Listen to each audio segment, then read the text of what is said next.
What the fuck is it gonna take? The clock ticking, democracy slipping, snakes in the kitchen, freedom in a chokehold, yo, who's gripping? Socrates whispers truth bombs, no fiction. Big hands Newsom, palms on the gavel, world unravel, systems fragile, typing revolution, scrolling battle, scrolling but silent, nah, we can't straddle.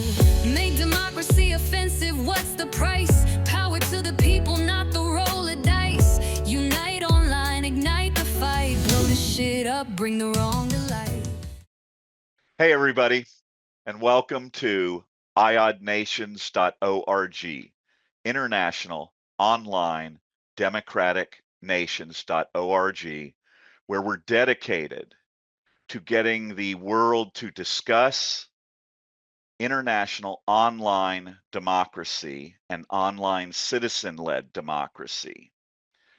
On today's show, we will see some clips from a podcast with Sinek and Trevor Noah, and they will be talking about constraint and how human beings collaborate and work together far better when they are in constrained situations.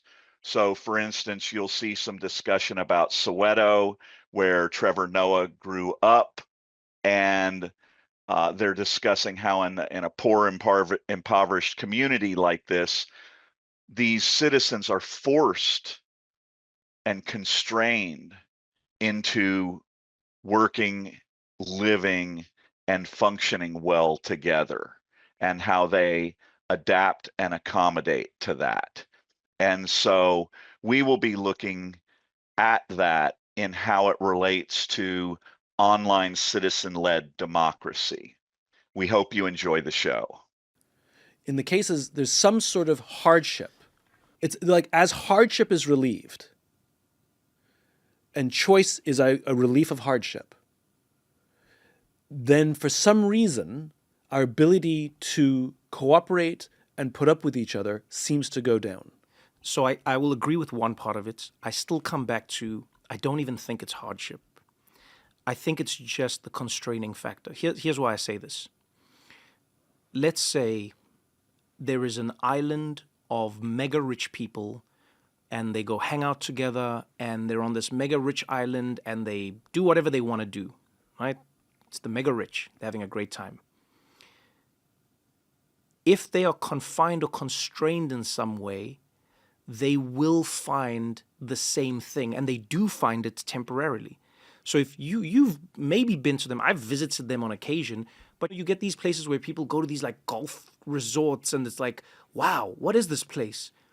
And in that place, I have found people have a different level of community, a different level of enjoyment, a different level of, it's like people buzzing around on golf carts and people meeting, and there's only the 4 restaurants, and all you can do is choose from one of the 4. And so you just rotate. Yeah, we'll do the Spanish place on Monday, and then we always love doing the Italian place on Wednesdays, and I'll have the eggs again. Yeah. Because all of a sudden you're constrained. So there's this weird thing that happens. I even think about it for my life as I go, the great curse is going to be the choice. The great curse is going to be knowing that you can choose. So how do you create artificial constraint for yourself to help yourself?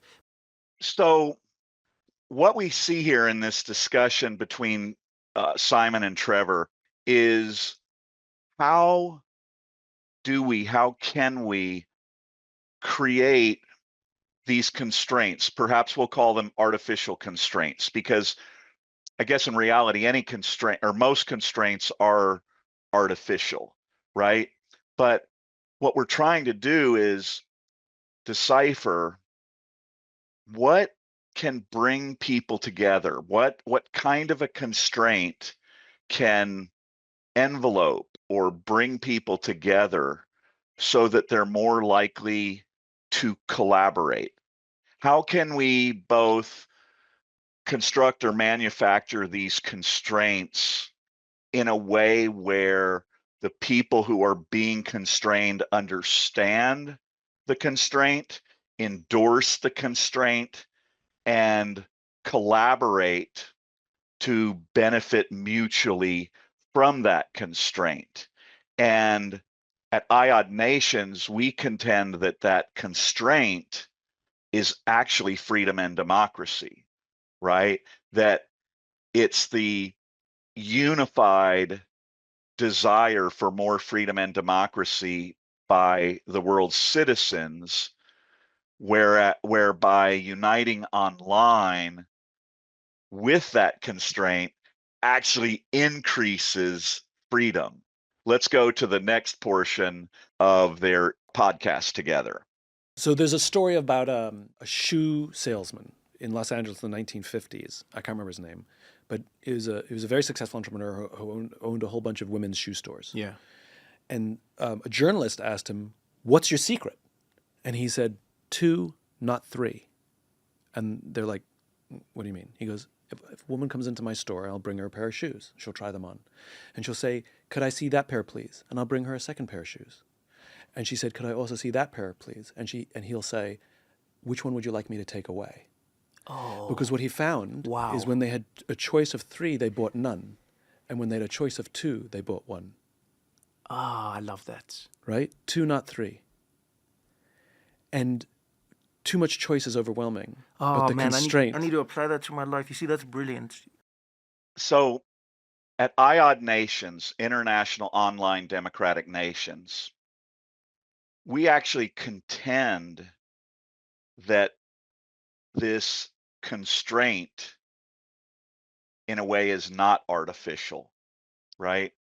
If you read the Meritocracy Manifesto that I wrote, and you can get it at iodnations.org for free, what is pointed out at the beginning is that there are only 2 forms of human collaboration that exist throughout all of humanity, throughout all of history, okay? Either humans collaborate in a way that is primarily authoritarian, right? So that's most businesses are primarily authoritarian. You know, even if they have a board of directors, the board of directors meets and makes recommendations or votes, but typically a chairman in many of the situations is the person who makes the final decision. It's more authoritarian than it is democratic, although some boards might be purely democratic. And then that would be a more free and democratic form of human collaboration. But there are no other ways, right? From the day of a tribe, either the chief said, "I am leader, you do what I say," or some group of tribe members collaborated in a way and they voted and they made a choice. And that's the only way that human beings collaborate, right?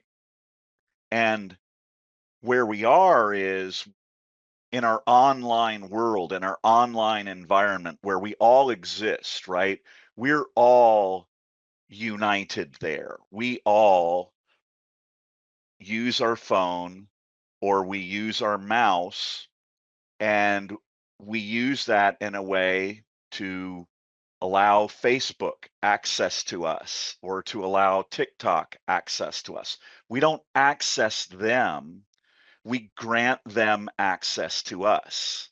The internet is like an environment, it's like an atmosphere, it's all around us, right?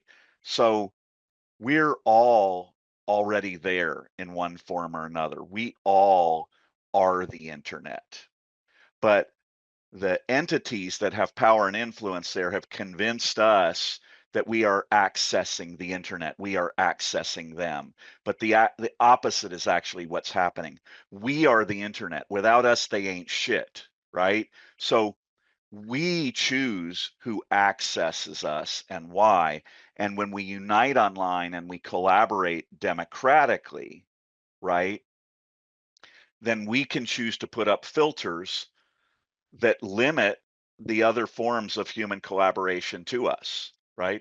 We can choose to do business with, we can choose to socialize with, we can choose to agree politically and militarily and religiously with groups of human beings, groups of world citizens who choose to collaborate under the constraint of being pro-freedom and democracy.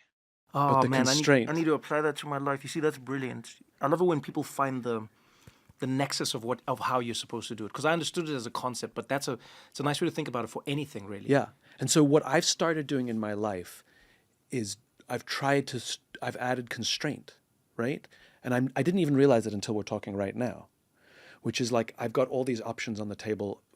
Pick, I mean, it doesn't matter what it is. Yeah, right? no, I know what you mean. And what I'll start doing is I'll start pairing them off. I'll be like, okay, between these two, okay, get rid of that one. Okay, between these two, okay, get rid of that one. Between these two, and the choices become really easy. And then I get to the final two, I'm like, oh, it's obvious, it's that one.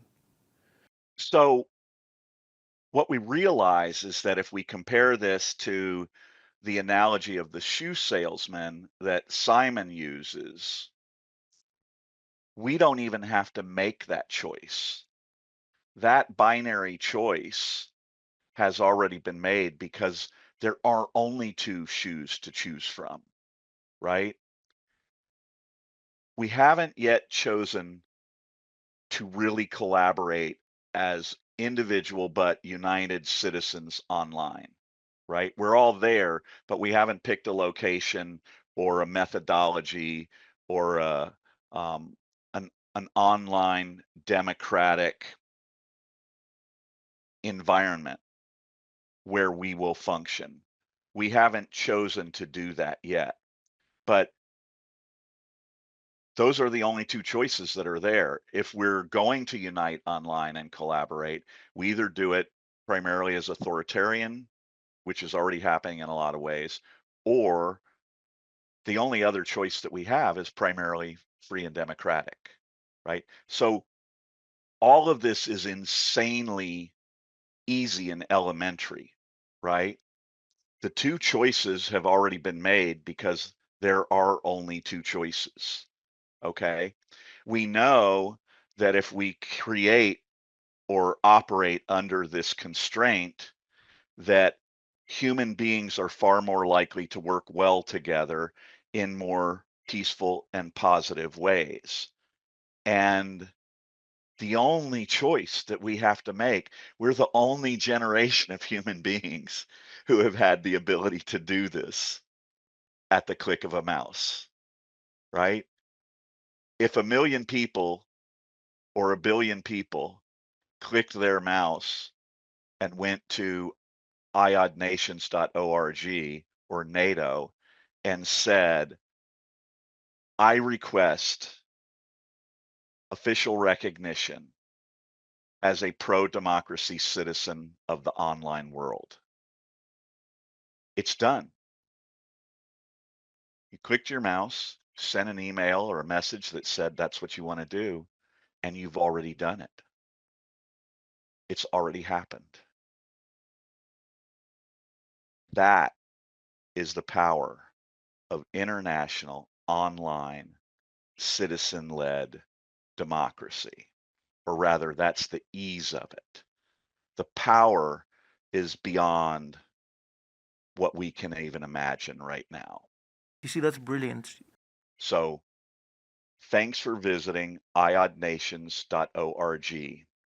We are putting together teams for various outreach campaigns to bring world citizens together at IOD Nations and to unite online democratically in much the way that Taiwan has done with vTaiwan.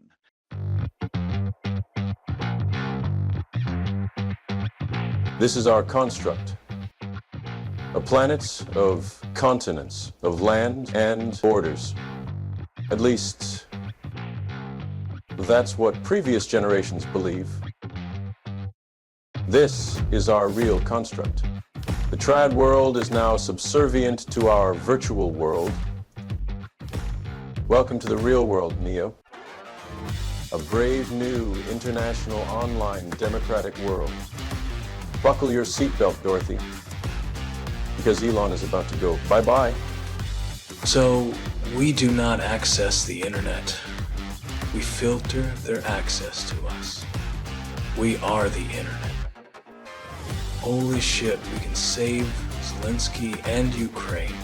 When the world's youth and others unite online, Freedom, democracy, and the world's pro-democracy citizens will now rule the world.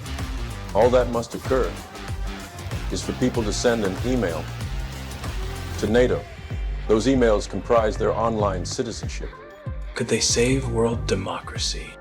Once united online, by the millions, we are the cure.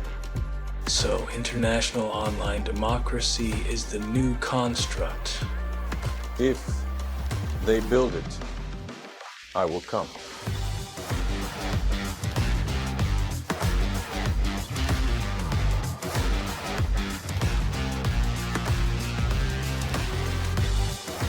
So you're here to save the world. No one has ever done anything like this. That's why it's going to work.